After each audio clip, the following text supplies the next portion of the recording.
comunidade, em unidade, como igreja. Por isso Paulo orienta: suportai-vos uns aos outros com paciência no amor. E exorta ainda: aplicai-vos a guardar a unidade do Espírito pelo vínculo da paz. Tudo isso é em vista da unidade da igreja. E então ele destaca: há um só corpo e um só Espírito, como também uma só esperança. E ainda continua: há um só Senhor, uma só fé e um só batismo. Eu destaco aqui, dessas colocações últimas do apóstolo Paulo, a primeira, quando ele diz: há um só corpo. Há um só corpo. A igreja, ela é chamada corpo de Cristo. Um só corpo, que tem Cristo como cabeça, e todos nós somos membros deste corpo. Na liturgia de hoje, a palavra de Deus nos apresenta por duas vezes narrativas de multiplicação dos pães. Na primeira leitura, através do profeta Eliseu, e no Evangelho, através de Jesus Cristo. No Evangelho, todas as vezes que aparecem para nós narrativas relacionadas ao pão, e de maneira especial nas narrativas da multiplicação dos pães, nós podemos ver ali um indicativo da Eucaristia. Então nós vemos, na narrativa que ouvimos do Evangelho de João, os verbos eucarísticos. Jesus tomou os pães, Jesus deu graças, Jesus distribuiu os pães. Então ele abençoa, ele toma, abençoa e distribui. Esse movimento é o movimento eucarístico. Então nós vemos no Evangelho e consequentemente na primeira leitura uma alusão à Eucaristia. E aqui nós podemos relacionar essas duas expressões: há um só corpo e a Eucaristia. Inclusive, o só corpo da igreja, e essa figura do corpo é uma figura que nós atribuímos à igreja, mas é também uma figura que nós atribuímos à Eucaristia. A igreja é chamada corpo de Cristo, e a Eucaristia também é chamada corpo de Cristo. E posso dizer para vocês, é a Eucaristia que faz a igreja. A igreja se alimenta da Eucaristia, se sustenta da Eucaristia. E a igreja é chamada corpo de Cristo, porque é alimentada pela Eucaristia, que é o corpo de Cristo. E aí nós pedimos no Salmo: saciai os vossos filhos, ó Senhor. Saciai os vossos filhos, ó Senhor. Irmãos e irmãs, olhemos com mais detalhes essas narrativas da multiplicação dos pães que nos foram apresentadas. Duas.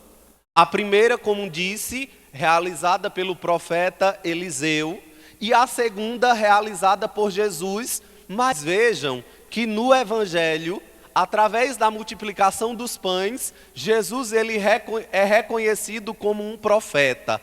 E não apenas como um profeta, como um no meio dos outros tantos que vieram antes dele.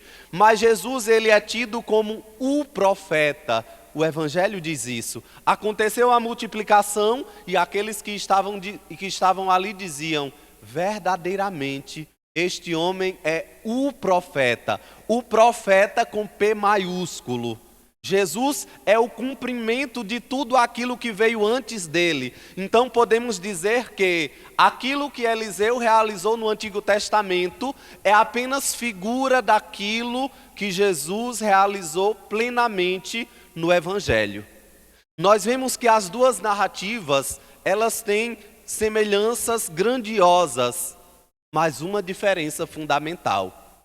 Vejam, no Antigo Testamento, Eliseu, ele toma os pães que um homem de Baal Salisa trouxe, e ele toma 20 pães, e aqueles 20 pães são suficientes para alimentar 100 pessoas, porque o Senhor havia dito para o profeta: comerão e ficarão saciados. E em obediência a essa palavra, todos se alimentam com aqueles 20 pães. Mas se nós comparamos em quantidade, em relação ao que Jesus faz, o que acontece com o profeta de fato é apenas uma figura. Porque o que nós vemos no Evangelho é um menino que tem 5 pães e 2 peixes. E esses 5 pães e 2 peixes são o suficiente para alimentar uma multidão, 5.000 homens, sem contar mulheres e crianças. Uma grande multidão que seguia a Jesus, que o acompanhava. E Jesus, vendo aquela multidão, ele se prepara para alimentá-la, É uma responsabilidade que Jesus dá aos discípulos. Tem um jogo ali no diálogo, porque Jesus primeiro, ele pergunta, onde vamos comprar pão para tanta gente? E ele pergunta já sabendo o que iria fazer.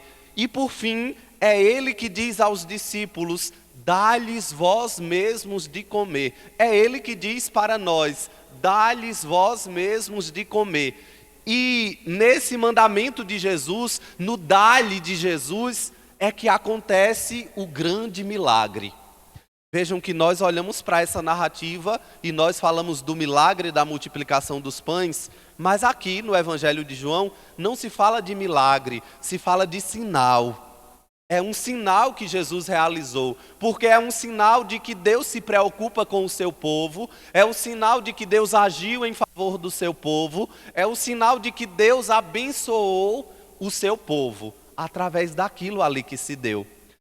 E se deu, irmãos e irmãs, se deu de maneira muito simples, de maneira muito sutil. Nós estamos falando aqui de um milagre ou de um sinal, mas não foi algo espetaculoso, onde Jesus chamou todas as atenções para si, onde Jesus ergueu as mãos para os céus e fez uma invocação grandiosa e desceu uma luz do céu e os pães começaram a se multiplicar. Não, o milagre não aconteceu assim de maneira espetaculosa.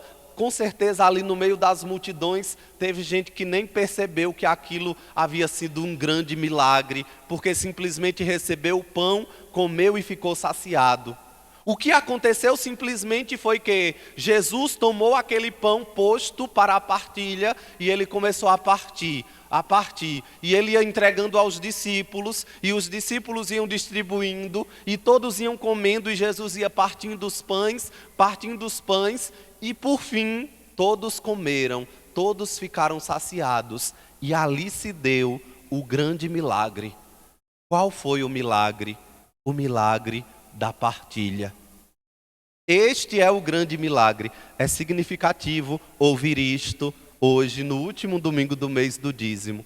O grande milagre é o milagre da partilha. Quando nós colocamos em comum, quando nós colocamos o pouco que temos em comum, este é suficiente com a bênção de Deus. Aí eu paro e começo a pensar, por exemplo, das nossas experiências dos encontros de igreja, quando a gente diz assim, o café é partilhado, o almoço é partilhado, cada um leva um pouquinho, talvez um pouquinho que daria somente para si, ou para si e para mais um. Mas quando a gente junta o pouquinho de todo mundo, se torna um grande sinal de partilha. Acontece o milagre da multiplicação e ali acontece o grande milagre da partilha. E por que não falar também daquela experiência que algumas donas de casa já viveram, talvez muitas de vocês aqui já tenham vivido, e que muitas vezes a gente escuta o testemunho, que tinha um pouquinho de comida em casa e que depois chegou tanta gente para comer, às vezes até estava esperando 1 ou 2 pessoas, e chegou ali 8 ou 10 ou mais, e pensou, não vai dar.